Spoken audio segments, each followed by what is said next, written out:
As marcas apresentam-se hoje mais do que um nome ou um rótulo, como sinónimo de confiança, identidade, inovação e responsabilidade.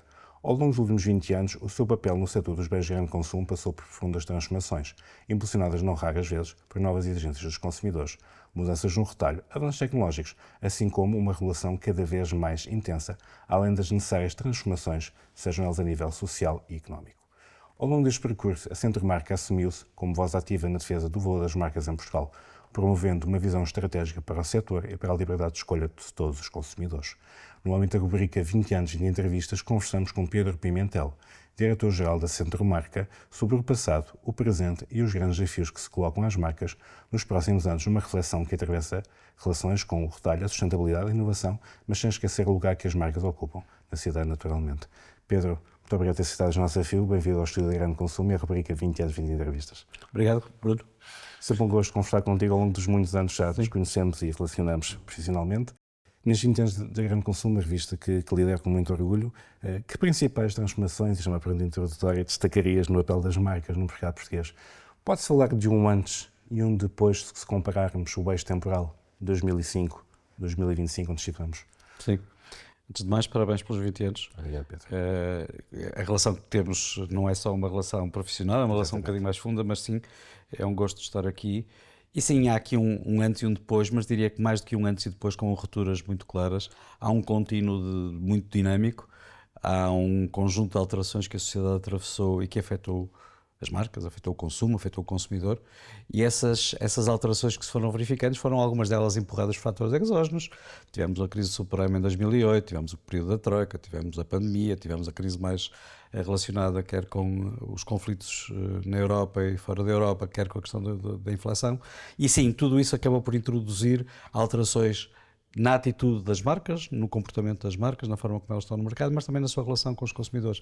Acima de tudo, eu penso que as marcas hoje atravessaram um período de dificuldades, menos poder económico nos cidadãos, menos poder económico dos consumidores, reflete-se sempre numa dificuldade maior de aquisição, numa dificuldade maior de estar junto das marcas que são aquilo que é o seu território natural, mas as marcas tentaram sempre ultrapassar isso com inovação, com comunicação, com sofisticação também de alguma forma, mas também fazendo um trabalho que eu acho que é um trabalho muito relevante, que é perceber as prioridades dos consumidores e antecipar as suas necessidades. De alguma forma tentando sempre, em cada momento, mesmo momentos mais difíceis, perceber qual era a forma mais adequada de estar próximo dos consumidores. E acho que esse trabalho, umas melhor que outras, umas com mais sucesso que outras seguramente, foi feito ao longo destes 20 anos. E seguramente falamos numa questão muito importante, que é a questão da percepção. Mais do que o seu custo-benefício, o seu fator funcional e objetivo, e também nesse capítulo, Pedro, da percepção da questão emocional da relação com o consumidor e com o próprio mercado, que o valoriza mais ou menos. Podemos falar também de um antes e depois deste mesmo mês temporal? Eu diria que sim, de alguma forma, e acho que aqui, se calhar, o fenómeno pandemia acaba por ter um papel muito relevante em termos daquilo que é... Foi um catalisador. Foi um catalisador, mas ao mesmo tempo foi um período em que as pessoas atravessaram dificuldades que não estavam claramente a contar. Dificuldades que se atravessaram relativamente ao mercado, mas que se atravessaram também naquilo que é nós, enquanto pessoas, como é que estamos no mundo, como vemos o mundo. Hoje, passados 5 anos, basicamente, do fenómeno, há muita coisa que parece que está esquecida já na memória. Mas foi um período muito duro e um período em que, acima de tudo, a ignorância, não é? A dificuldade de perceber o que vinha a seguir criou muito stress nas pessoas, criou muita dificuldade em as pessoas perceberem qual era o comportamento seguinte. As sociedades são diferentes, nós vivemos numa sociedade latina, com uma presença muito grande fora de casa. Nós temos, eu costumo dizer isto muitas vezes em termos de conversa, que em Portugal 3 dias de mau tempo é suficiente para criar uma má disposição coletiva que se percebe quando nós sabemos que noutros países as questões são um bocadinho diferentes. Claro. E o facto de estarmos confinados em nossas casas, temos um menos relacionamento, mesmo com os instrumentos digitais a ajudarem-nos a ultrapassar algumas dessas coisas, claramente criou aqui um antes e um depois. Como é que eu digo que este antes e depois tem de alguma maneira na questão da percepção? Eu acho que houve marcas que souberam atravessar essa fase, souberam superar essa fase. E tornarem-se um ativo e um Tornarem-se um ativo, e houve marcas que se tornaram claramente mais irrelevantes, provavelmente porque se encararam este período como um período em que as dificuldades eram superiores àquilo que eram os ativos que tinham para apresentar ao mercado, mas na verdade eu acho que há aqui, do ponto de vista da percepção, marcas que claramente superaram de uma forma muito positiva este obstáculo e marcas que embarraram naquele obstáculo, ficaram um bocadinho ali a patinar e que têm hoje mais dificuldade em recuperar essa relação com o consumidor, essa percepção positiva que o consumidor tem sobre elas. Claro, sobretudo num mercado tão dinâmico como este mesmo. Falando da Centro-Marca, da associação que lideras há alguns anos, mudou alguma coisa neste período na sua forma de atuação? Se é que mudou alguma coisa, a Centro-Marca de 2025 é a mesma de 2005, não é que tenhas entrado em 2005, mas já entraste há uns bons anos. Eu estou na Centro-Marca desde finais de 2012 e início de 2013, por isso já vão mais de 12 anos, mas sim, há uma parte do período que não era responsabilidade minha. De qualquer maneira, eu tenho uma relação enquanto pessoa responsável noutras áreas, tive sempre uma relação relativamente próxima com a Centro-Marca desde praticamente a fundação. E como tal, não há propriamente um antes e um depois da chegada do Pedro à Centro-Marca, nem sequer isso é relevante. O que é relevante perceber é que, coincidindo com o momento de entrada, houve alterações relativamente profundas em termos daquilo que são as matérias que nós trabalhamos mais, a parte da regulação, a parte da própria configuração do mercado, que coincidem no tempo, e é exatamente isso, coincidem com a minha chegada. E eu acho que a Centro-Marca faz um trabalho de advocacy muito parecido com aquele que faz desde sempre, mas que foi sendo afinado e refinado em função daquilo que é o contexto de cada momento. Eu acho que nós temos um objetivo muito claro, sempre foi o mesmo, defender as marcas, criar um bocadinho este equilíbrio entre as partes. Eu, levando a coisa um bocadinho ao exagero, mas digamos, a Centro-Marca se assumiu como uma máquina de terraplanagem, no fundo, tentando colocar o terreno mais plano, mas depois, em cada momento, em função do contexto exterior, da função de como os outros operadores, nós não estamos sozinhos no mundo, cada um dos outros operadores se move, do contexto político, do contexto europeu também, todas essas coisas influíram a forma como nós fomos trabalhando ao longo do tempo. Penso que hoje a Centro-Marca, relativamente àquilo que era há 10, 15 anos atrás, e isso provavelmente era uma coisa que aconteceria comigo à frente dela, com qualquer outra pessoa, percebeu também que nós não somos apenas uma entidade que faz advocacy, somos também uma fonte de informação no mercado, somos uma fonte de percepção do mercado, como é que ele está a evoluir, e nesse aspecto acho que trabalhamos bastante bem, no sentido de nos transformarmos não apenas em alguém que tem posições muito marcadas em determinados assuntos, mas que alguém também que pode dar um contributo à opinião pública, à comunicação social, ao poder político, no sentido de dizer em cada momento o que é que as coisas estão, como é que estão a acontecer, que variações é que estão a ocorrer. Algumas delas não é por influência do retalhista, não é por influência das marcas, são o próprio mercado. É que depois há que ver como é que essas alterações afetam as políticas, como é que elas afetam a forma de atuar, e acho que a Centro-Marca, se há alguma evolução que foi feita, foi exatamente essa. Uma segunda, diria relevante, era uma entidade muito virada para si mesma, acho que nos abrimos um bocadinho mais ao exterior, fazemos com alguma periodicidade algum tipo de eventos, no caso do Congresso das Marcas, o Prémio de Jornalismo que marca, etc., que são dias, momentos, não interferem claramente naquilo que é a dinâmica do nosso dia-a-dia, nos objetivos que temos que cumprir, mas que ajudam a criar a ideia de uma Centro-Marca interveniente, uma Centro-Marca ativa, mas uma Centro-Marca também positiva, não apenas uma Centro-Marca crítica em relação às coisas, temos que o ser muitas vezes, às vezes não é porque o desejamos, mas porque o mercado assim o exige, mas também fazer perceber ao mercado que podemos ter aqui um contributo positivo na construção de um mercado melhor, e um mercado melhor para o consumidor, essencialmente, mas também, logicamente, para toda a cadeia de valor, produção primária, nós,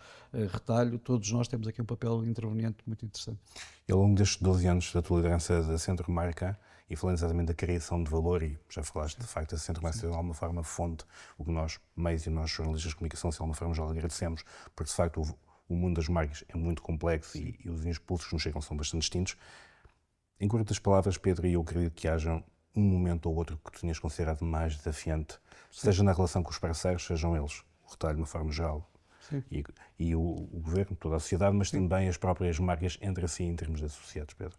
Sim, eu diria que do ponto de vista das bandeiras Centro-Marca, aqueles que foram os momentos mais críticos, são momentos muito relacionados com a parte regulatória, seguramente. São momentos em que foi preciso fazer entender primeiro nacionalmente, depois internacionalmente, que há questões que têm que ter um quadro legal mais marcado. Não, a autorregulação funciona até um determinado limite, claro. É preciso trabalhar a regulação para além da autorregulação. Tivemos alguns momentos relevantes. Eu acho que há uma frase que eu vi alguém uma vez contar, ou dizer, como sendo um fenómeno que é típico nos processos negociais e muito usado em Bruxelas, que dizia que uma boa decisão é aquela que todos se sentem igualmente desconfortáveis. E nesta matéria eu acho que é um bocadinho assim, todos nós gostaríamos que tudo fosse favorável aos nossos interesses. Há muitas partes em jogo e é preciso que quem toma decisões tenha a noção de quais são os interesses que estão em jogo e tome uma decisão equilibrada. Não podemos ganhar tudo, não podemos perder tudo e temos que ir fazendo um caminho. Eu acho que em Portugal nós nos habituamos demasiado a pensar sempre que há uma varinha de condão que vai resolver os problemas da sociedade, da economia. Negando-nos outras essa responsabilidade, certo? Exato, e quando no fundo isto é uma escada com muitos degraus e é preciso subir um a um e temos a paciência para subirmos esses degraus. Diria que ao longo desses 12 anos houve um momento, até porque coincidiu um bocadinho com a entrada minha na Centro Marca, muito marcante do ponto de vista de tensão e de desafio, que foi o momento que corresponde à aprovação de uma legislação bastante revolucionária na altura, chamada legislação da SPIRC, e que passamos num período, eu diria basicamente 2014, foi um ano altamente desafiante. Porquê? Porque claramente havia aqui alguém que se sentia perdedor neste jogo. E alguém que seria causador do outro lado. Sim, e que de alguma maneira criou uma pressão muito grande, uma tensão muito grande. Tensão essa que levou até que os próprios beneficiários das medidas, a dada altura, pusessem em causa se o benefício que iriam ter no futuro, se era sustentável face àquilo que era a pressão no presente.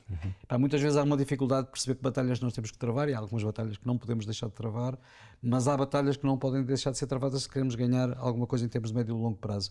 O mercado, e acho que isso é que é o mais relevante, independentemente dos interesses em confronto, o mercado ganhou bastante, isto é uma opinião pessoal, mas o que não é uma opinião apenas pessoal, o mercado ganhou muito com as medidas que foram tomadas, porque de alguma maneira criou um terreno de jogo um pouco diferente, que obrigou todos os intervenientes a ter aqui uma atitude bastante mais construtiva e hoje, 10 anos passados basicamente esse momento, já um bocadinho mais do que isso, quem está no mercado percebe que o mercado mudou, e o mercado mudou porque as regras mudaram, sem dúvida, mas porque os operadores se adaptaram às regras, e a adaptação às regras construiu um ambiente novo. Portanto, depende das suas palavras que mudou a relação entre fabricantes e retalho ao longo dos últimos 20 anos. Acredito também, pelo que acabaste de descrever, que há mais equilíbrio, mas também haverá outras novas formas de tensão, estou em crer. Sim. Quando estamos a trabalhar numa relação que é uma relação diária, construída em cima de inúmeros pilares, eu diria que a imaginação, o céu é o limite, não é? Quer dizer, nós temos, cada vez que achamos que há uma situação que não iria acontecer, elas acontecem. O que temos a percepção, e sem receio de ser desmentido, é que hoje, mesmo quando os problemas existem, não deixaram de existir, as tensões existem, claro que existem, mas hoje são menos numerosas, menos profundas. Por isso, as coisas hoje acontecem.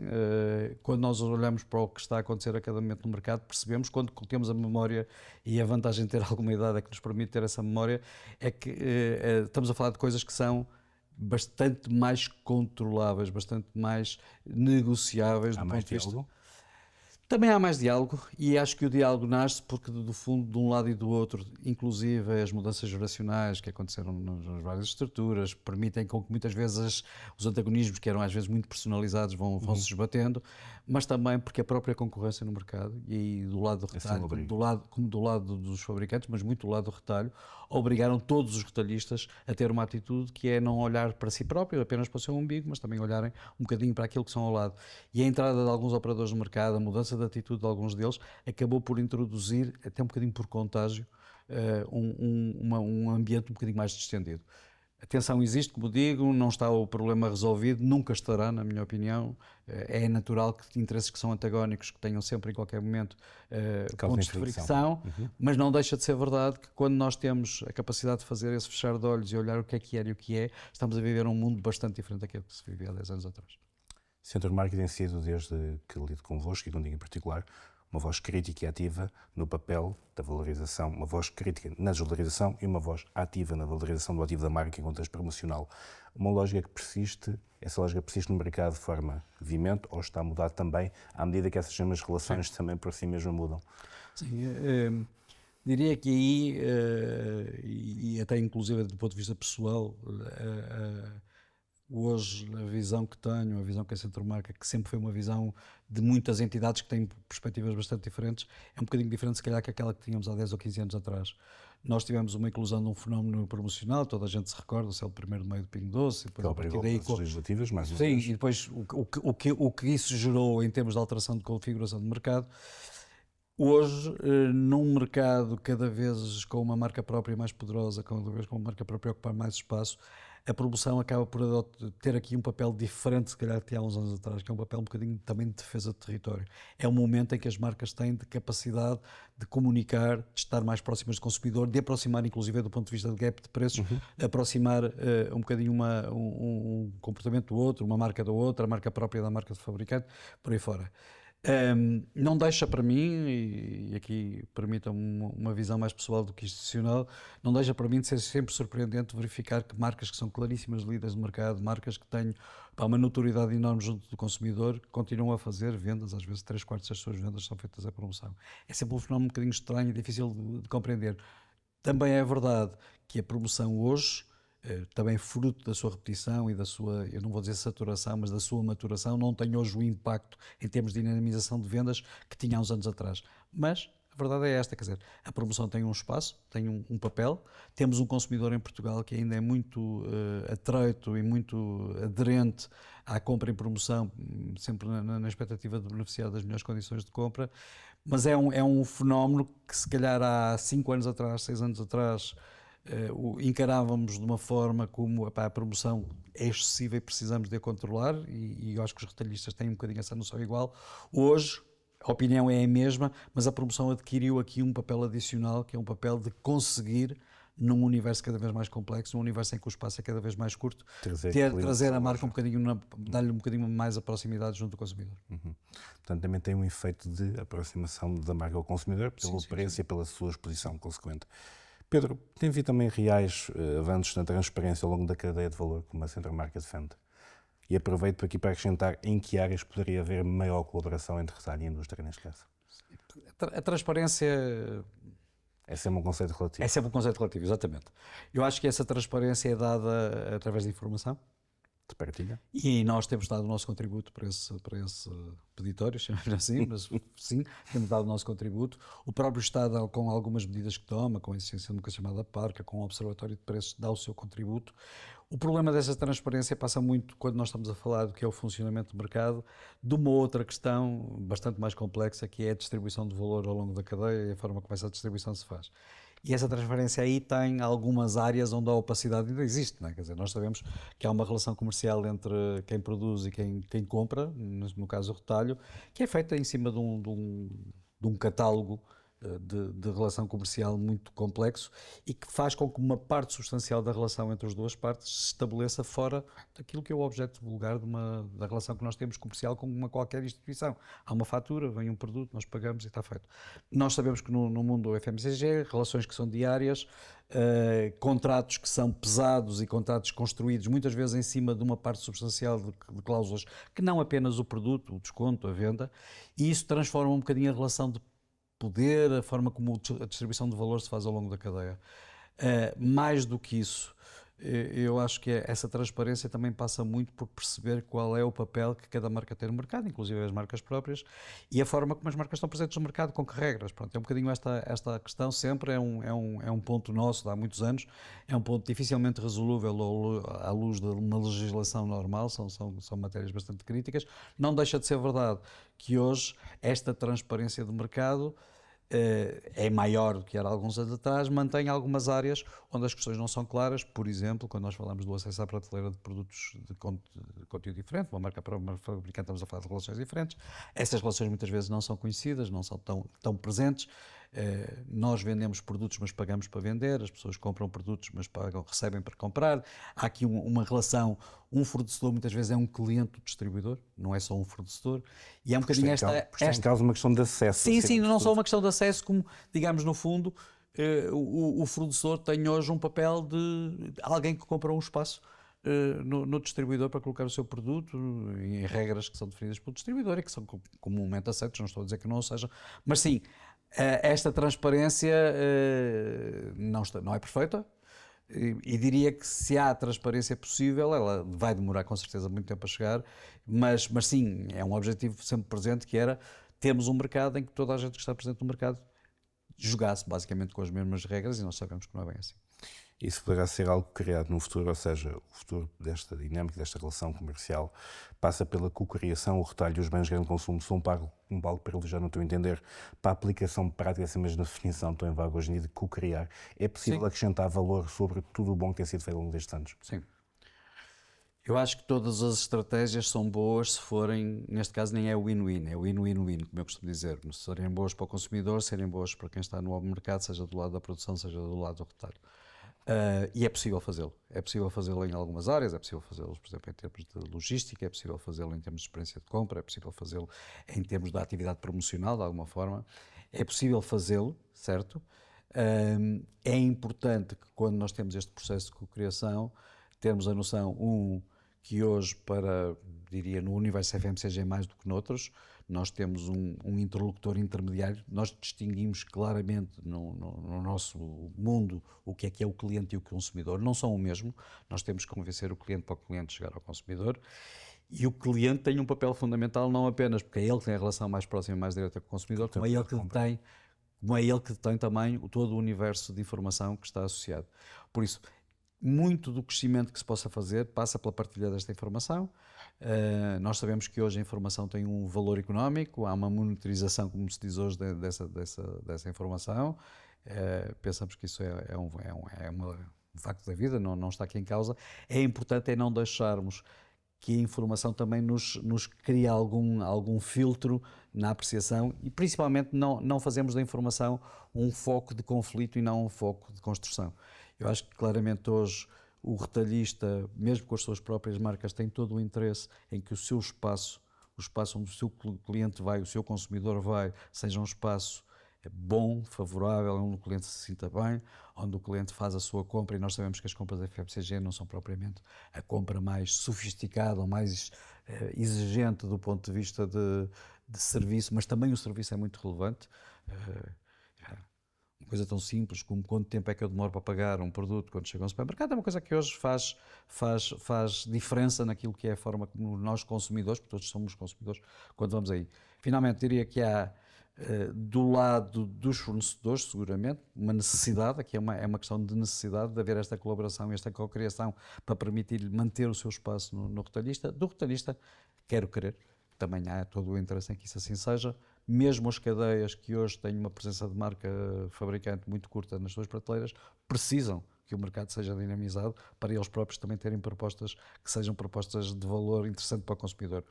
Um mercado que não tem nada novo, um mercado amorfo, é um mercado que está, todos os dias é como nós estamos a começar a morrer. Por isso é necessário estarmos permanentemente a fazer esta evolução e fazer perceber ao consumidor que o nosso espaço não é um espaço amorfo, é um espaço dinâmico. E aí, mesmo quem trabalha apenas e quase só marca própria, precisa que o mercado tenha esse dinamismo para depois conseguir, por outras vias, fazer chegar os produtos ao consumidor que o consumidor deseja. Claro, até porque já em muitos âmbitos se percebe que a marca própria pode ser ela própria um fator de inovação e de dinamismo. Sim. Há produtos de marca própria que têm trazido exatamente o consumidor para a esfera da marca de indústria num futuro posterior, devidamente ao fator de inovação que acarretam. Sim, a marca própria tem essa característica e acho que criou... Uma inversão de papel. Tem o seu papel hoje, não o discuto. São marcas de pleno direito. Sim, nem é isso que está sequer em causa, apenas é a questão que fica sempre presente e que é bastante relevante, é quando nós temos este jogo entre as duas marcas, percebermos que a marca de fabricante acaba por ser ela sempre, mesmo quando a marca própria, num determinado mercado, num determinado momento, funciona quase como um catalisador ou como alguém que lança um produto que é diferente daquilo que está no mercado.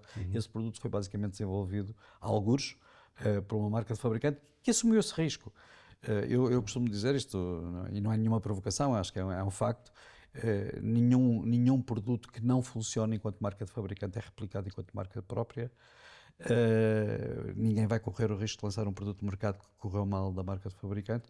Por isso, no fundo, o esforço de inovação, e não estou a dizer que a marca própria não traz para um mercado como o português ou para outros mercados produtos que a concorrência, enquanto marcas de fabricantes, não o fez ainda, mas não deixa de ser sempre alguém que beneficia das melhores práticas, não é? Tem essa capacidade de andar pelo mundo, perceber que são soluções que estão presentes no Extremo Oriente e que eventualmente em Portugal podem funcionar ou noutra geografia qualquer e trazer e fazer um bocadinho este melting pot que no fundo permite ao consumidor também, quando vai a esse espaço, encontrar produtos que são diferentes.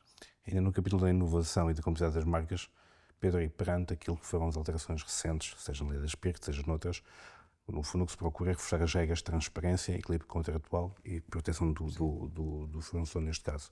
Mas podemos considerar que estamos a correr um risco de excesso de regulação que possa penalizar a inovação e a competitividade das marcas? Eu acho que as marcas, a sua inovação é sempre, de alguma forma, penalizada quando depois a marca não tem espaço para fazer chegar junto do consumidor. O investimento que se faz hoje na criação de um qualquer produto, por muito que a inovação até seja uma coisa relativamente débil, quase mais uma diferenciação do que uma inovação mais profunda, se não houver espaço para ela chegar ao consumidor e também não houver um trabalho fora de loja que faça perceber ao consumidor que há algo novo que está naquela prateleira. E esse produto existe, no fundo. Sim, que no fundo existe. A comunicação é fundamental nessa forma. Por isso, eu diria que é um binómio entre relevância e espaço. Ou seja, é preciso que o consumidor entenda que um produto inovador é relevante para aderir a ele, mas por outro lado é preciso que ele tenha acesso ao produto. Eu posso chegar a uma televisão, ver um anúncio de um determinado produto, o produto parece-me adequado àquilo que eu preciso comprar, mas depois os espaços de compra onde eu vou, ele não existe. Há aqui uma diferenciação. Por isso, a questão da inovação é num mercado, e cada mercado tem a sua configuração, em termos, por exemplo, do que nós chamamos de cadeias de sortido curto, cadeias de sortido longo, e a inovação está muito mais presente nas cadeias de sortido longo que nas cadeias de sortido curto. A verdade é que se eu sou uma marca e se eu não consigo aceder a metade da população, 2/3 da população, porque o meu produto nos sítios onde está, muitos dos consumidores não estão, e esse produto vai ter sempre uma capacidade de obter um retorno. E não estamos a falar de investimentos, são investimentos que se fazem. E como investimento, se não houver retorno e se esse retorno não for feito num tempo correto. O que é que eu julgo que também existe de alguma maneira como um obstáculo a que esta inovação funcione? Falta um bocadinho de paciência. Abre-se espaço da prateleira, mas depois não há paciência para que o produto ganhe tração. Um produto que é realmente inovador, quer dizer, temos fenómenos, certo? Que eventualmente, por razões até exógenas, ganham uma notoriedade enorme. O consumidor vai quase em corrida tentar provocar esse produto, mas a maior parte das inovações não é assim que funciona, precisam de tempo. E esse tempo é um tempo que a marca tem que ter enquanto pulmão para aguentar esse investimento, mas também é um tempo, um bocadinho de paciência do lado dos retalhistas, que sim, em alguns casos existirá. Quando nós temos uma marca forte associada a uma inovação, é mais fácil ter essa paciência, porque a força da marca dá-lhe essa umbrella, exatamente. Quando somos uma marca um bocadinho mais débil, temos mais dificuldade em obter esse tempo, essa paciência que permite ao produto ganhar atração. E como é que as marcas, de uma forma geral, estão a responder às novas exigências de sustentabilidade, que é um tema, transparência e responsabilidade? Ou seja, não basta só ser inovadora no meio deste binómio todo. Temos também de garantir que somos sustentáveis, transmitir de forma correta e clara ao consumidor e assumir a responsabilidade pelo aquilo que declaramos, não é? Mais uma vez, e aqui sempre a experiência de trabalhar com dezenas e dezenas e dezenas de empresas e milhares de marcas, eu acho que existe hoje a percepção de que o quadro regulatório se vai alterando. Mas também temos de ter a noção que muitas vezes esse trabalho é feito, às vezes em antecipação, outras vezes independentemente do quadro regulatório pelas próprias empresas. As empresas têm hoje todo o interesse em manter uma reputação elevada. Nós sabemos que uma reputação é uma coisa que demora muito tempo a construir e a parte da sustentabilidade ajuda a construir esta reputação.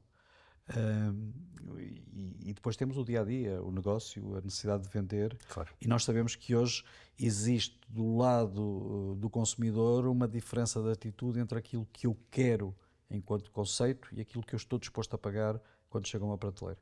E muitas vezes eu quero o conceito de maior sustentabilidade do produto, mas depois não estou disponível a pagar o sobrecusto que isso gera, o que não significa que, e acho que pode ser um conceito mais difícil de explicar, mas acho que as pessoas o perceberão, é assim, tê-lo não beneficia as minhas vendas, não tê-lo prejudicar. No fundo é quem está disponível para pagar a sustentabilidade. Exatamente. Essa é que é a grande questão. E passamos de uma fase em que sustentabilidade, inclusão, todos os conceitos associados também a ESG eram uma vantagem competitiva, digamos, em que quem apresentava ao mercado que este tinha, hoje obtinha uma vantagem com isso para se tornar quase um pré-requisito. Se eu não tiver, eu começo a ficar fora do mercado. Por isso essa é uma questão que eu acho que é bastante relevante, que é fazer perceber às pessoas que há um investimento que é feito, um investimento que muitas vezes, em situações muito concretas, pode até gerar, porque os recursos são melhor utilizados, até pode gerar algum tipo de poupança. A maior parte dos casos não. Estamos a falar de sobrecustos que são introduzidos. E depois estamos a falar de uma outra questão, que é, nós vivemos num continente, a Europa, que tem regras que eu diria que a esse nível são claramente as mais exigentes em termos daquilo que é o panorama internacional, mais exigentes que são nos Estados Unidos, mais exigentes, seguramente muito mais exigentes do que são no Extremo Oriente, por exemplo. Claramente nós hoje somos confrontados, enquanto cidadãos, enquanto consumidores, com muito dumping social, muito dumping ambiental, muitas coisas que nós, quando pagamos um produto queremos pagar mais barato, não estamos às vezes muito disponíveis para perceber porque é que ele é tão mais barato, mas na verdade o que vemos aqui hoje é uma instituição europeia que de vez em quando precisa de uns banhos de realidade. E os banhos de realidade passam quando nós criamos regras que são regras muito exigentes, mas são regras que introduzem quer um grau de complexidade, quer um grau de entropia no sistema que acabam por fazer. Nós tivemos 2 casos muito recentes, um da semana passada, um da meia dúzia de semanas atrás, o regulamento de desflorestação, o regulamento agora das alegações ambientais. Não está em causa o princípio, não está em causa a bondade da lei, não está em causa de serem valores que devem ser defendidos e que, no limite, são sempre valores que referem-se à proteção ao consumidor, e a proteção ao consumidor não é negociável sequer. Na minha opinião, não é negociável. Mas depois, como se costuma dizer, o diabo está sempre nas letras pequenas, não é? Nas entrelinhas. E é um bocadinho essas entrelinhas, as regras que se exigem, inclusive quando nós falamos de regras em que nós não temos a mínima capacidade para as aplicar aos produtos que entram de fora da Europa aqui. E que é o caso da União Europeia, tem um poder regulatório não tem essa capacidade. Ou então, por exemplo, no caso do regulamento de desflorestação, são regras que são criadas para os produtos que são vendidos na Europa, mas que são, vamos dizer o termo, que é, não há outro, são intrusivas relativamente aos países de origem, e entram em esferas que eu acho que os países de origem têm também a legitimidade de entender que não são partilháveis. Entramos num jogo que é um jogo estranho, que é, há determinados produtos que a Europa carece do exterior, a Europa não é autossuficiente em muitas coisas, precisa do exterior, mas por outro lado quer criar regras que tornam a produção na Europa ainda mais complexa. Por isso, se estamos a olhar para uma Europa que pretende ser autossuficiente, nós também temos que ver a Europa da autossuficiência do ponto de vista da competitividade. Se ela não for competitiva economicamente no seu seio, dificilmente ela pode ser autossustentável em matérias em que hoje tem presenças no mercado relativamente curtas. Então, precisamente lá está. É uma questão de equilíbrio da proteção do consumidor com a habilidade de decidir empresarial. Vamos andar sempre neste eixo, não é? Sendo que a proteção do consumidor, e repito, é inegociável. Quer dizer, nós o que estamos muitas vezes a falar não é de proteção ao consumidor, e é preciso também termos esta noção que a proteção ao consumidor hoje também funciona com um chapéu, serve para quase tudo, não é? Hoje qualquer coisa que se aprove desde que se diga que é para proteger o consumidor. Acho que também faz parte do exercício das empresas, seguramente, mas quem está acima das empresas, neste caso do poder legal, do poder político, perceber o que é que são as questões que são efetivamente de proteção ao consumidor e questões que são muitas vezes respostas a interesses laterais e que são, diria, menos prioritários e que muitas vezes geram muito mais entropia que solução. Nós temos exemplos práticos, eu diria, por exemplo, um bom exemplo, e não querendo fazer de paladino e defensor dessa realidade, nós, por exemplo, temos o exemplo do plástico. O plástico hoje é atacado ferozmente em inúmeros círculos. Muitas empresas hoje, até pela pressão, tentam substituir esse material.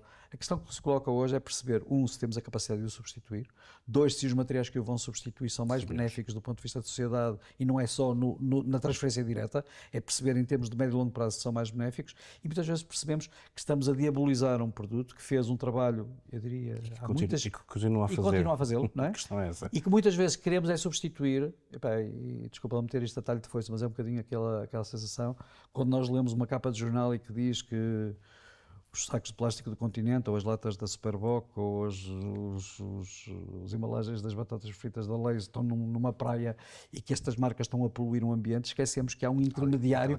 As latas não têm pernas sozinhas, os sacos de plástico não têm pernas sozinhos, os pacotes das batatas fritas não têm pernas sozinhos. Há uma tentativa, muitas vezes, de desresponsabilizar o ativo que é o cidadão, que o cidadão tem um papel fundamental nestas matérias, como tem noutras, na segurança alimentar e muitas outras matérias. Nós muitas vezes tentamos chutar o problema do desperdício para cima das empresas, chutar o problema da segurança alimentar para cima das empresas, o problema do ambiente apenas em cima das empresas, quando muitas vezes é o comportamento do consumidor. E não estou a dizer, e aqui entramos num jogo que é um jogo mais complexo, que é o jogo da fiscalidade, o jogo das regras mais ou menos apertadas e o jogo da educação.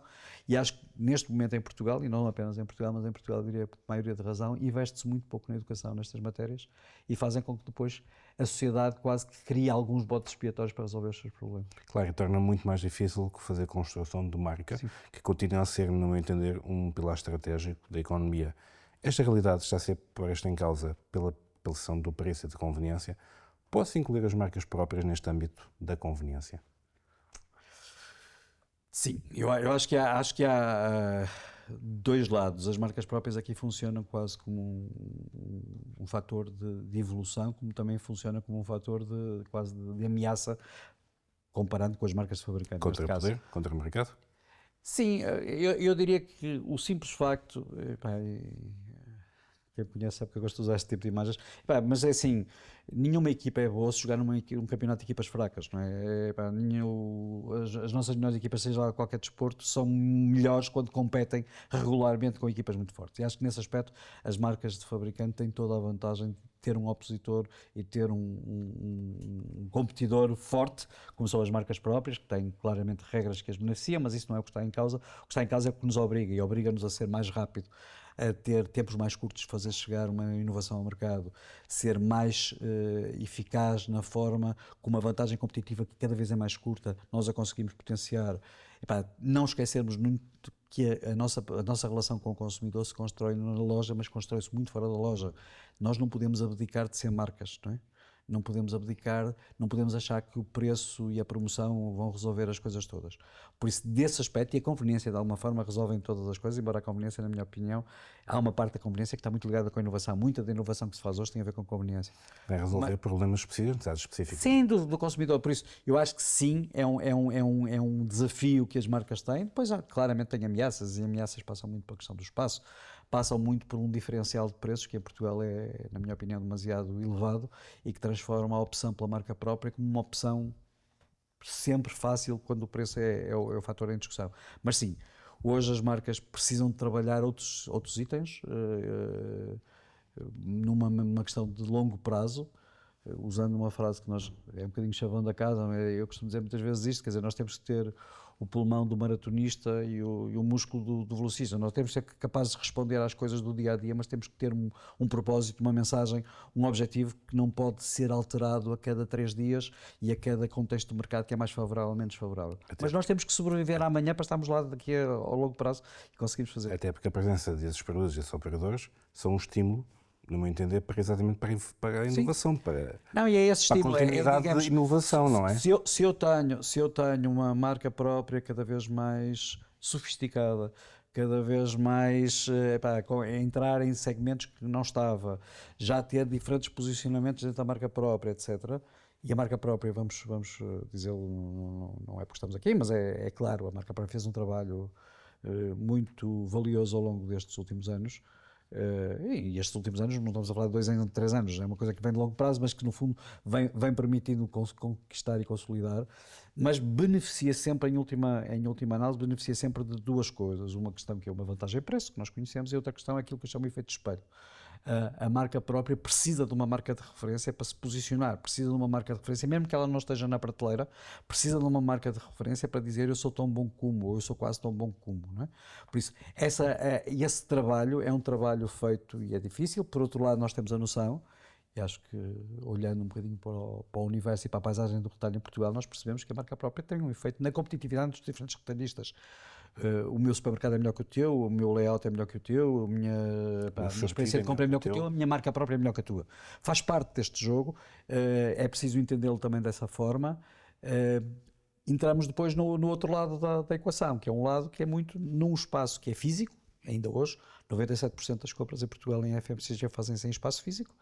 O espaço físico tem um problema que são os metros quadrados de prateleira, não é? E quando eu ponho mais metros quadrados de uma coisa, tenho menos metros quadrados de outra, diria, e há seguramente exceções que confirmam esta regra. Se eu for uma marca líder, eu apesar de tudo consigo ter um espaço relativamente cativo na prateleira. Se eu sou marca segunda, marcas, terceiras marcas, começo a ter dificuldades maiores de estar presente junto do consumidor. Então, disponibilidade da oferta, uma vez mais. Pedro, no contexto de inflação e pressão sobre custos, que papel devem então as marcas assumir junto do consumidor? Pode-se falar na emergência do novo consumidor quando ainda não há mais de 5 anos, como já falamos aqui hoje. Temos que passar por uma adaptação forçada ao novo normal, que é uma palavra que eu pessoalmente continuo a não gostar muito hoje, mas Sim. ou seja, afinal, o que é que os consumidores procuram das marcas? Os consumidores são hoje mais ou menos ligados às marcas do que há 20 anos atrás. A fidelização é um tema. Sim. A fidelização é um tema para todos os segmentos do mercado, seja para as marcas como seja para os retalhistas. Usando outra vez um chavão, quem acompanha as coisas entre marcas já leu isto 50 vezes, as marcas são companheiras de viagem. As marcas fazem parte de um património que se constrói ao longo de anos, muitos anos, décadas, às vezes muito mais do que décadas só. Por isso, A marca, nesse aspecto, funciona quase como um seguro de vida do produto, não é? Funciona como alguma coisa que, principalmente em alturas mais complexas, o consumidor sabe que há ali um valor seguro que se pode agarrar e esse valor existe. Não digo que as marcas, todas elas nasceram num momento, como nós próprios, não é? Hoje temos uma determinada idade, pá, quando tínhamos 20 ou 30 anos, se calhar pensávamos as coisas de uma forma diferente. As marcas têm as suas fases. Acho que uma marca que se pretende uma marca de mercado tem que ser uma marca transgeracional e uma marca multicultural, ou seja, as marcas têm, muitas delas, por definição, estão mais fechadas neste ou naquele nicho, mas um nicho funciona sempre como uma limitação ao mercado, não é? Daí ser um nicho. Daí ser um nicho, exatamente. Por isso a questão é muitas vezes conseguir sair fora do nicho, não é? E fazer fora do nicho é conseguir que uma marca não seja uma marca jovem, uma marca madura, seja uma marca que tenha capacidade de acompanhar a nossa vida. Existe um conceito que eu diria um bocadinho falacioso, de que as pessoas mais velhas são mais marquistas, as pessoas mais novas são menos marquistas. Eu diria que isso depende, essencialmente depende de cada um de nós e depende dos produtos que estamos a falar. Se eu perguntar a um jovem de 15 anos qual é a marca de telemóvel que tem, isso não é uma questão discutível. Se eu lhe perguntar qual é a marca de detergente de não sei o que consome, se calhar nem é uma coisa que faça compras, nem está muito para aí virado. Mas por isso, o marquismo existe. A grande verdade é que quando nós hoje falamos que um consumidor mais maduro é mais marquista, porque ele está a conviver com essas marcas muitas vezes desde há 20, 30, 50 anos. Por isso, esse trabalho é um trabalho que tem a ser feito. Esquecemos muitas vezes que o nosso mercado é um mercado maduro, mas é um mercado que está em evolução. O envelhecimento das pessoas, mas também a questão do fator imigração, introduzem aqui novas dinâmicas no mercado, que também possibilitam espaço para algumas marcas que não existiam e que podem vir a ter um papel mais importante, ou ao contrário, marcas que estavam a viver períodos mais amorfos podem encontrar aqui um certo revigorar, com, por exemplo, as questões do envelhecimento. Por isso, certo, a mudança do consumidor faz com que as marcas tenham que mudar, mas volto àquilo que dizia há pouco, músculo de velocista, pulmão de maratonista. As marcas que têm hoje no nosso espectro um papel importante junto de nós enquanto consumidores são marcas que, apesar de se adaptarem aos tempos, mantiveram o seu tal propósito, mantiveram a sua mensagem, mantiveram o seu objetivo e não fazem. Nós não somos partidos políticos, não somos maiorias de governação, não temos que nos adaptar a cada relação eleitoral e agora temos que ter estes tópicos na agenda ou não. As marcas têm que ser um bocadinho fora isso e tem que ser, acima de tudo, para quem está do lado do consumidor, tem que ser uma âncora. Tem que ser alguma coisa que eu me agarro quando o mundo está mais convulso. As marcas têm esse papel, um papel, liberdade de escolha, democracia, inclusive. Portanto, Pedro, preservar o valor e o propósito da marca, acreditas que são dois dos maiores desafios que a sociedade de marca tem pela frente, no contexto em que vivemos? Valor, propósito, muito assentes em questões de inovação, de comunicação, de reputação, mas diria que há duas coisas que ajudarão muito as marcas que estão hoje, aquelas que estão hoje a nascer e aquelas que já hoje são marcas maduras, que é perceber que nós trabalhamos para um senhor que chamamos consumidor, mas que esse consumidor é uma parte, digamos, é uma dos eixos que as pessoas, cada um de nós tem. E eu, se enquanto pessoa não acredito numa marca, não a vou acreditar enquanto consumidor, não é? Por isso, a conversação com as pessoas, percebermos o que as pessoas alteram para depois percebermos como é que elas se movem no espaço de compra, é uma parte fundamental, e conversar com elas. Estar onde elas estão. Hoje em dia há muitas marcas que estão a ganhar bastante notoriedade porque perceberam onde é que os seus consumidores estão, fora do espaço de compra. Se eu corro, ando, não sei o quê, se eu sou um praticante deste desporto, se eu vou aos festivais de música, se eu isto, se eu aquilo, se eu aquilo outro, perceber onde as pessoas estão e tentar comunicar com elas fora da loja. Porque saiu esta semana um estudo bastante robusto em termos de amostra, que dizia que 80% das opções de compra muitas vezes são construídas antes de eu chegar ao espaço de compra. Não é? O preço é fundamental, as opções que estão lá são fundamentais. Mas há um caminho que nos leva lá. Sim, há um caminho que nos leva lá. E se eu abdicar de fazer esse caminho, o consumidor não tem uma bússola quando chega ali dentro. Por isso, nós precisamos de lhe dar a bússola. E essa bússola é uma coisa que demora a construir e, acima de tudo, não pode ser uma bússola que nós andamos sempre a mudar de posição. Temos que ter uma bússola bastante orientada a norte, saber onde é que o norte está e fazermos com que as nossas estratégias adaptemos-las aos tempos. Se tínhamos a noção de que o contexto em cada momento, há momentos mais complicados, momentos menos complicados, mas não podemos estar a alterar o nosso foco, a nossa estratégia, o nosso propósito, o nosso valor, cada vez que o mundo leva aí um peripapo qualquer. E esse é o risco real, Pedro. No universo das marcas nos próximos anos, podemos considerar que esse é o risco real, é perder o norte, perder a referência, perder o caminho, uma vez mais. A propósito, já discutimos. Sim, o risco é exatamente esse que eu corporizava em duas coisas. Eu transformar-me num mero produto e eu perder relevância. Por isso, no fundo, eu se deixar de trabalhar aquilo que são os pilares de marca, que não são apenas e só preço, promoção, prateleira, no fundo, se eu pensar que isso é o único jogo que eu tenho que jogar, posso ganhar a curto prazo, mas vou perder a longo prazo.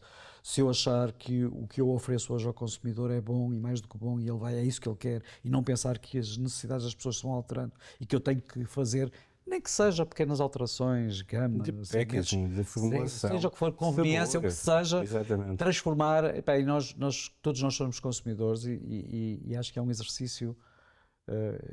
Eu gosto de ir às compras como consumidor, mas gosto de ir às compras também como exercício, vou-lhe chamar sociológico. E é muito interessante perceber que uma prateleira que tem inovação, uma prateleira que tem coisas novas, é uma prateleira que gera tráfego. As pessoas não vão lá fazer meramente pegar um produto e seguir. Está aqui uma coisa nova, deixa-me ver o que isto é, fazer aqui algum tipo de experimentação. E chegam um caso e dizem, é novo, sim. Experimentaste? Alguma coisa, há muitas dessas coisas que acabam por se constituir como desilusões, outras que não serão. A verdade é que se eu não experimentar, eu não introduzo. E aí a marca tem este valor adicional, que é, se eu encontro um produto que é diferente, que tem umas características que me podem dar algum tipo de mais-valia, e simultaneamente é de uma marca que eu confio, digamos, há um binómio vencedor mais fácil do que ser um produto excelente, mas que não tem uma marca que eu proteja, ou ser um produto de uma boa marca, mas que depois não traga nenhum valor acrescentado para o consumidor. Por isso, relevância de um lado, preço, prateleira, não perdemos este foco, nós somos marcas, não somos produtos, e isto não tem nenhum mal de nós percebemos que a diferença, uma marca é alguma coisa que introduz uma diferença entre o valor do produto e o seu custo. Porque se nós comprarmos todas as coisas pelo seu custo, estamos a falar de meros produtos, matérias-primas, commodities, seja o que seja. Quando nós estamos a falar um bocadinho mais, acho que as marcas têm esse papel, e inclusive do lado de quem é o retalhista, também lhe interessa seguramente ter um elemento dinamizador dos seus corredores, trazer novos consumidores às lojas, fazer com que o consumidor se fidelize àquela loja, porque também é um problema que eles têm, não é só um problema das marcas, é um problema da fidelização de todo o mercado. Claro. Até para vivemos numa era, e estamos a iniciar uma era na inteligência artificial, e a gestão dos dados estão aí a mudar a forma como as marcas se relacionam com o consumidor. Como é que as marcas podem tirar partido disso? Como é que a inteligência artificial está a ser utilizada na indústria? Lá está para chegar à conveniência, às formulações, às novas embalagens, a conhecer ainda melhor o consumidor, que é isso que toda a gente ambiciona. Eu acho que a inteligência artificial ainda estamos na madrugada ainda, sim, não é? Sim. Ainda há muitas coisas que irão revolucionar ainda mais a nossa forma de trabalhar, mas a inteligência artificial não deixa de ser um instrumento, não é? Por exemplo, eu sou da opinião, provavelmente haverá pessoas que discordem, mas nós não vivemos com um problema de dados, nós vivemos com um problema da conversão dos dados em informação. Da gestão dos dados. Nós muitas vezes temos um problema de excesso de dados. Temos um problema em que a inteligência artificial pode ser extremamente útil, que é na sua organização e na sua consolidação. Precisamos ter coisas que a inteligência artificial, pelo menos nesta fase, não nos dá ainda. Que é passar decisão, interpretação. Ética, sentido crítico. Eu acho que se está a perder claramente sentido crítico. Aceita-se como bom um resultado, sei muitas vezes porque é a máquina que o diz, e depois um problema, que é um problema que eu acho que é relevante, e nós temos que nos colocar do lado de quem produz produtos para o mercado e vende para as pessoas, e do lado, nós também somos pessoas, que é a questão da intrusão. Eu como marca adoraria saber a que horas tu te levantas, a que horas tu te deitas, quantas vezes vais à casa de banho, se fazes lanche à meia da manhã, quer dizer, todos nós adoraríamos saber isso tudo. E tu, como cidadão, se calhar não achas tanta graça que as pessoas queiram tudo isto. Por isso, é preciso termos aqui um sentido ético e um sentido de não intrusão relativamente àquilo que é as possibilidades que a máquina nos dá. As possibilidades, como eram antes de outras coisas, são basicamente infinitas, e quando digo infinitas, o infinito é sempre um momento, não é? Se calhar o infinito daqui a 10 anos é muito diferente do infinito de hoje, mas há aqui um crescendo. Eu trabalho há quase 40 anos, e muitas vezes, quase por brincadeira, costumo dizer como é que era um dia de trabalho meu há 40 anos atrás, o que era um dia de trabalho. Nós hoje trabalhamos, fazemos seguramente 10 vezes mais coisas que faríamos há 10 anos atrás, porque as máquinas nos ajudam e nos permitem. Ou seja, nós temos que pôr a máquina ao nosso serviço e não se tornarmos escravos das máquinas. E é um bocadinho esta forma, eu sei que isto parece uma coisa assim, um bocadinho de ficção científica, não vamos tornar-nos escravos das máquinas, mas as máquinas ajudam-nos. Filmes. Sim, ajudam-nos. E é um bocadinho sentir este jogo entre... Eu vou dar um exemplo, e agora estou a falar como cidadão, Pedro Pimentel, não tem nada a ver com o diretor-geral da Centro Marca. E, por exemplo, não há nada que mais me irrite que tentar contactar um call center de alguma coisa e estar a falar com uma máquina.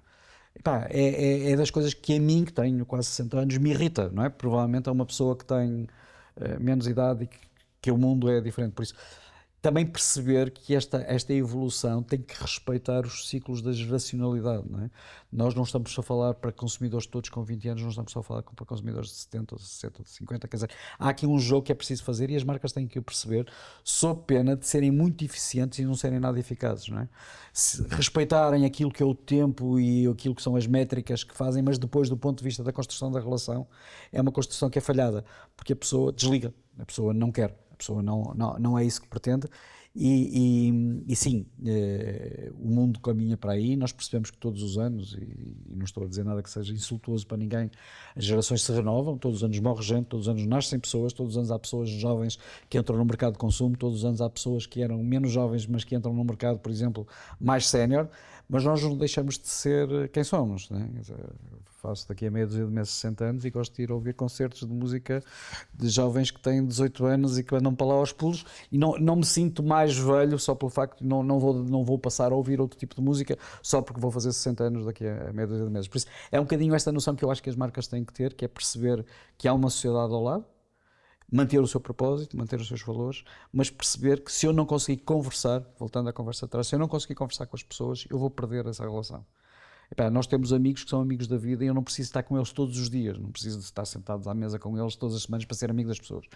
Há pessoas que tu conheces, eu conheço, todos nós conhecemos, que não estamos 5 anos, sentamos um ao lado do outro e a conversa flui como se fosse no dia anterior. E há pessoas que temos de estar a fazer conversa de circunstância. As marcas têm que fazer um bocadinho isto, ter a noção que mesmo que o contacto não seja diário, manter com o consumidor, que é uma pessoa, manter esta conversação.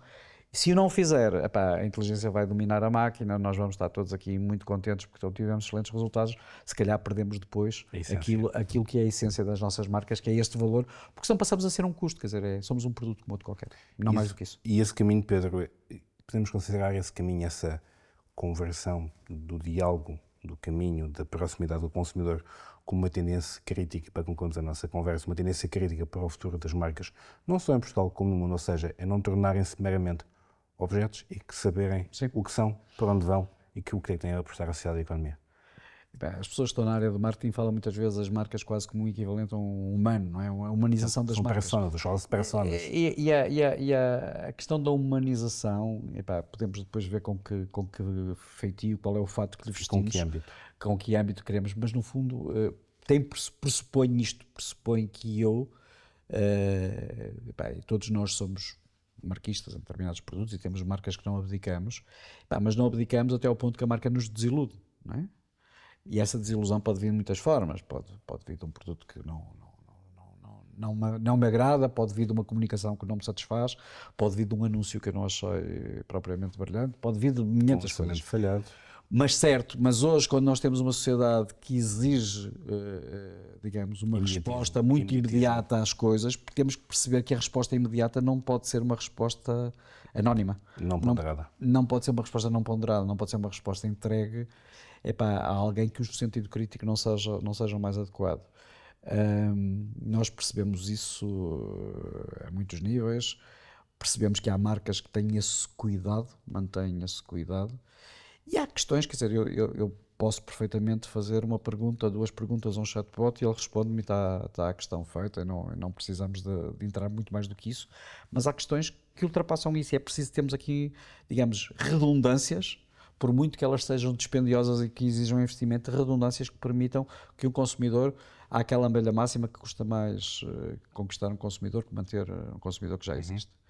E não podemos ter só a ânsia de conquistar consumidores novos e perder aqueles que temos. E acho que este é um jogo sempre complexo e a humanização passa muito pelo serviço. As nossas marcas estão muito associadas a produtos, mas por trás do produto há um serviço, há uma forma. Hoje em dia nós temos problemas, sei lá, alergénicos. É preciso que haja uma capacidade de responder muito rapidamente se um determinado produto pode ou não pode causar problemas a esta ou aquela pessoa. Acho que hoje, ao contrário, por exemplo, as leis são ainda muito feitas para um mundo meramente físico que esquece que há esta dinâmica digital. Por exemplo, A área da rotulagem dos produtos é uma área super complexa e é uma área hoje de uma exigência enorme e de uma exigência que muitas vezes nem sequer tem em conta a dimensão do produto. Nós às vezes pedimos que seja rotulado um produto que tem uma dimensão mínima com informações que nunca mais terminam, não é? E a dada altura nem é elegível sequer aquilo que se pretende transmitir. Por isso, também perceber que aí o digital pode ajudar-nos a humanizar as questões, pode ajudar-nos a tornar, porque se eu conseguir fazer com que um produto seja mais facilmente utilizável por uma pessoa, imaginando de 60 ou 70 anos, e ele é muito facilmente utilizado por uma pessoa de 20, não dificulta, por isso é uma questão de nós aproveitarmos as valências e as dinâmicas do mercado para criar a tal transgeracionalidade que nos permita ter produtos no mercado, marcas no mercado que sejam sentidas como marcas nossas, marcas que eu percebo que estão a trabalhar para mim. E todos somos pessoas, não é? E sentir que as marcas estão, e que eu possa chamar pelo nome, eu não quero o produto A ou o produto B, eu quero o produto desta marca, eu quero Coca-Cola, Água das Pedras, Superboc, o que seja, quero aquilo, não quero uma outra marca, e é chamá-las pelo nome, que é o objetivo que nós todos temos. Porque no final do dia é uma questão de identidade e de reconhecimento do propósito que aquela marca nos traz. Pedro, muito obrigado pelo teu tempo, chegamos ao fim da nossa agradável conversa. O futuro das marcas será assim tudo menos estático. É isto que se conclui da entrevista de hoje.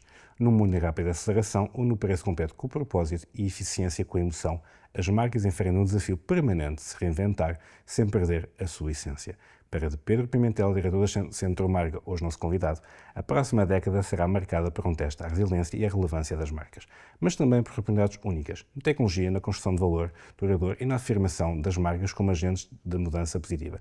A Centro Marga, creio eu, estará, como esteve nas últimas 2 décadas, no centro deste debate, afinal este é o seu capital. E grande consumo, como sempre, continuará a dar-lhe voz. Grato por estar desse lado, até breve.